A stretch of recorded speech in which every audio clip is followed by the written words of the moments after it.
lots of folks are probably familiar with that old saying, he who pays the piper calls the tune. Well, in Canada, the government's paying the piper with your tax dollars, the media piper anyways, and it's calling the tune through regulations.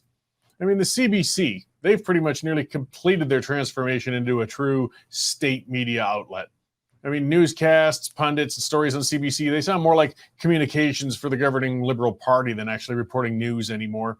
But legacy media outlets, they aren't that far behind now, as they're getting increasingly dependent on federal subsidies to keep the lights on. Now, face it, subsidies, they stunt innovation, and this is a time when we need it. The older media outlets should have been changing their business models to adapt to a digital world.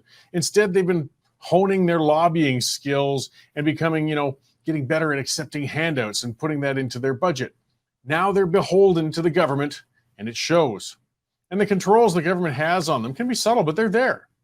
I mean, since 2019, the government's been paying out payroll subsidies to those they consider qualified news organizations. So this money comes with strings attached, of course. In order to be qualified, applicants must prove, and this is from their document here, a consistent practice of providing rebuttal opportunity for those being criticized, including the government of Canada. So what that's led to, though, is an obligation now when government agencies, they make demands on the media outlets to counter anything they may report. The Federal Department of Health issued hundreds of what they call corrections to media outlets over the course of the last couple of years, hundreds.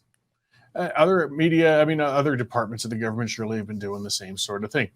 Critical discourse on health issues has been gagged since the beginning of the pandemic. Government agencies have their own agenda, particularly the health department, and now they've got the power to muscle in on legacy media outlets. If they don't like the media messaging, they'll put the pressure on. This has trained a lot of those outlets to avoid reporting on any commentary that might run afoul of the health department or the government itself. I mean, if an outlet garners too many of those corrections, they might find themselves not qualified anymore and bumped from the subsidy train. Bill C-18, of course, we've been hearing about that one. That's even more bold and sneaky as a means of controlling the media. With that bill, the government wants to force social media platforms to pay certain media outlets when they provide links to them. The outlets that will qualify for those payments, of course, they'll be determined by a government committee, and that committee will be appointed by the Liberals. This way, the government keeps its thumb on the media and forces somebody else to pay the bill for them on top of it. Stalin would have blushed with such a move. Independent media outlets are still springing up and expanding despite the government.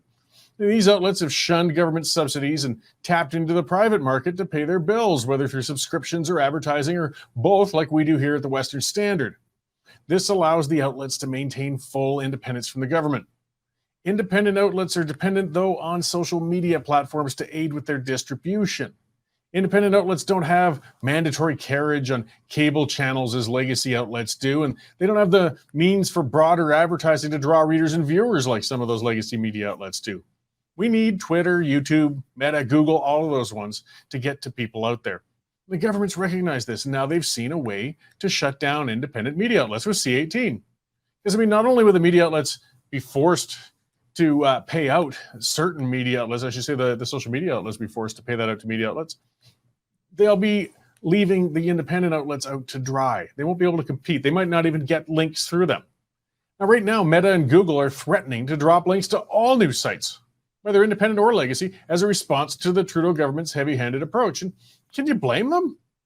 Come on, they're putting the screws to them. What else are they going to say? Well, fine, we don't have to give links. We'll just stop. This response, though, is going to harm everybody, as it's tougher than ever to access a broad spectrum of news coverage and analysis. But hope is on the horizon in some ways. Elon Musk, he's proven to be a disruptor indifferent to the establishment, and I love that. He's willing to go against the grain and stir up the social media world. And Musk has the means to take, and that's the reality of it, the financial beating that comes with going into such a battle. Now, whether, for example, one likes Tucker Carlson or not, doesn't really matter. The unfolding, though, story from his firing from Fox News and his streaming his show on Twitter now is remarkable. Carlson's first episode of Tucker on Twitter garnered 114.8 million views between June 6th and June 12th. Now, to put that in perspective, the average CNN show draws about 500,000 viewers. Just blew them completely out of the water. A whole new broadcast medium is exploding on the scene, and it's already leaving the conventional media behind. If a show, of course, whether it's Tucker or anything else, can gather millions or tens of millions of viewers, it will draw advertising and revenue. The show won't need tax dollars. If the platform's owned by somebody as intransigent as Elon Musk, it won't capitulate to government control, at least not easily, if ever. The battle for free media versus government control media is just heating up in Canada. It's going to take some time, but the legacy media outlets will collapse eventually for lack of viewership, despite the government subsidies.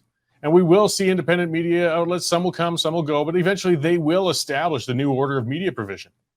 The only question now, though, is how long will it take and how much damage will the government cause in trying to maintain an obsolete status quo for its own benefit?